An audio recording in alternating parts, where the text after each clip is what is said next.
Bapak Ibu sekalian yang kami hormati, tadi Pak Fatul sudah mengatakan adanya kausa prima, tambah lagi and kausa finalis.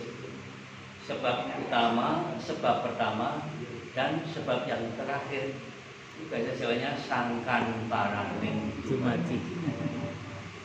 Lalu dalam bahasa Jawanya itu orang asing mengatakan makrokosmos dan mikrokosmos. Makro besar, kosmos itu dunia. Dunia besar, dunia kecil. Dunia besar itu adalah alam semesta raya, jagat rak pramudita sakat daratnya. Kemudian yang mikrokosmos, jagat cilik, itu adalah manusia. Jadi kalau makrokosmos itu dinamakan dunia besar, jagat gede, dalam bahasa Jawanya ada yang dinamakan yaitu jagat gumelar, jagat gumelar. Sementara manusia itu adalah jagat gumular, mikrokosmos, dunia kecil. Jadi dunia besar itu ada angin, di dalam mikrokosmos juga ada angin.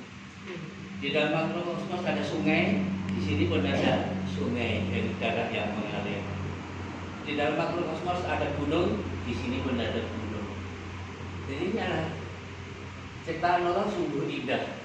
Jadi dunia besar, dunia kecil, dan saling mempengaruhi. Dalam bahasa Jawanya dayan dinayan.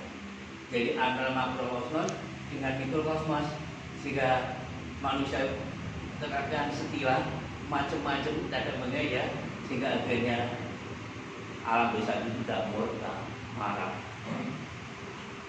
Jadi ada yang terang benderang, hati kita itu cerah. Tapi kalau mendung, itu bermuram durja. Jadi mikrokosmos kadang-kadang merengut, berleruk, kadang senyum, tertawa. Ya itu ada gambaran makrokosmos dan mikrokosmos. Kemudian juga Pak Fatul ini dan ibu sekalian, bapak sekalian, yaitu ada namanya prima verite and ultima verite.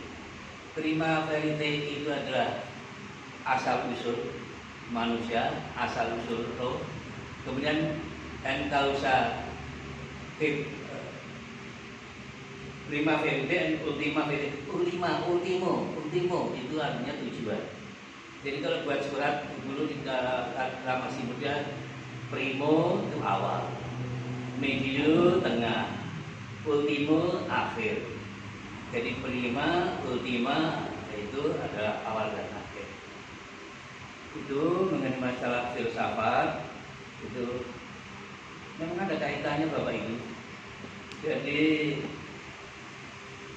arkanul din kan ada 3, yaitu iman, Islam, dan ihsan. Lalu iman itu adalah tauhid, iman tauhid. Kemudian ada fikih, ada yang dinamakan syariat. Kemudian ada hakikat. Nah itu nggak ada kaitannya. Nah pertama itu yang saya ikuti di tauhid. Jadi level yang paling rendah itu adalah filsafat. Naik menjadi ilmu hikam, naik lagi menjadi tasawuf. Lah orangnya namanya sufi atau juga arif bilah. Ini orang yang arif lagi bijaksana karena ini masalah tasawuf. Jadi tadi arkanul din, jadi rukun agama itu ada 3, iman, Islam, dan ihsan. Yang kemarin saya sampaikan itu zaman santri. San itu insan, tri itu 3 dimensi, yaitu dia seorang mukmin, seorang muslim, dan seorang muhsin. Cita-cita kita menjadi muhsin, orang-orang yang baik, dan Allah menyukai, menyenangi, mencintai orang-orang yang berbuat baik, berbuat kebaikan. Itu nanti bisa berlanjut lagi.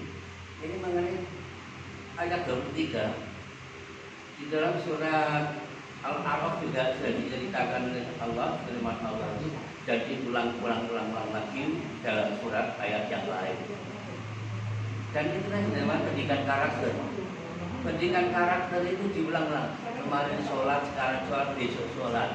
Kemarin puasa, sekarang puasa, besok puasa. Maka jadilah karakter puasa, karakter sholat, karakter zikir, karakter doa. Jadi selalu perbuatan yang diulang-ulang itu lama-lama menjadi karakter.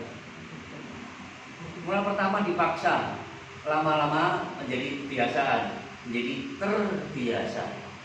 Sholat malam itu rasanya berat, tapi dengan tekad yang kokoh kuat maka akan menjadi ringan.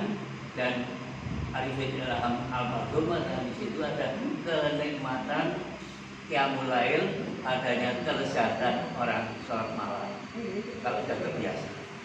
Lalu saya ini tadi, maaf saya punya buku tapi pinjam teman hilang, yaitu pendidikan prenatal, pendidikan sebelum anak lahir. Itu setelah usia 4 bulan, maka sekarang disamping mitoni, ngomong Jawa, 7 bulan. Tapi Islam sekarang yaitu ngapati. Kan di situ ditiupkanlah roh ke dalam rahim seorang ibu yang sedang hamil. Nah itu bisa diajak dialog. Lalu daripada disetelkan lagu-lagu dangdutan, lagu yang hot dan sebagainya, itu yang Islami saja. Ya, itu lebih bagus. Sehingga akhirnya di dalam buku tersebut dikatakan anak sudah 4 bulan. Nah, yuk kita wudhu. Nah, yuk kita sholat duha. Yuk kita sholat malam. Ya, sholat witir. Yuk kita sholat tarawih dan sebagainya. Itu sudah mendengar dan bisa diajak dialog, biasa diajak.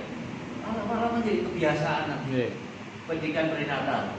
Jadi kalau pendidikan postnatal terlambat sudah, apabila sudah dewasa terlambat, sangat-sangat terlambat. Jadi pendidikan itu dalam kandungan sudah dimulai.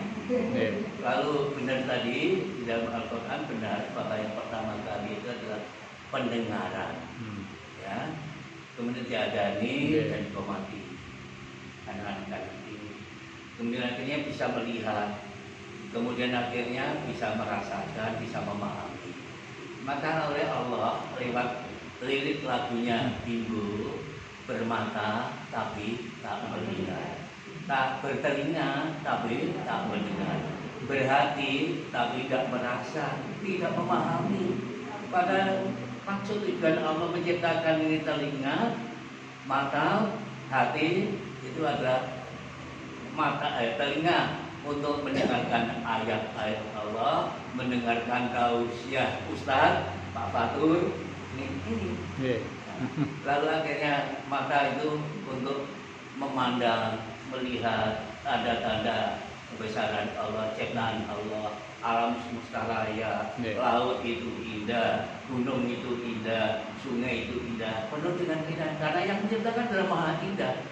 Very very beautiful. Allah itu sangat-sangat indah, sangat cantik, sangat ganteng. Tapi Tuhan itu tidak laki, tidak perempuan, ya. Bentuk kakung, bentuk putri. Jadi itu hanya kata-kata orang awam saja. Kemudian akhirnya yang ketiga yaitu hati itu untuk merasakan, memahami ayat-ayat Allah. Begitu kalau kita tahu harus cocok. Jadi karsa Allah kita padukan dengan kehendak kita. Kehendak kita berasal dari nafsu-nafsu kita. Nafsu kita itu yang baik kita seleksi, yang tidak baik ya jangan dikembangkan. Yang baik-baik saja bertemu dengan karsa Tuhan, karsa Allah, bertemulah di situ. Kita menyatu-radakan antara karsa Allah dengan kehendak kita. Jangan kita ngarang sendiri, kemaki, kemelindi, kemendus, semugi dan sebagainya. Kita itu hanya melaksanakan perintah-perintah Allah saja. Begitu kalau sudah tasawuf kita membersihkan hati, membaguskan hati, mempercantik hati, lama-lama kita kenal dengan Allah, cinta dengan Allah. Terima kasih. Nggih. Matur suwun Pak Gun.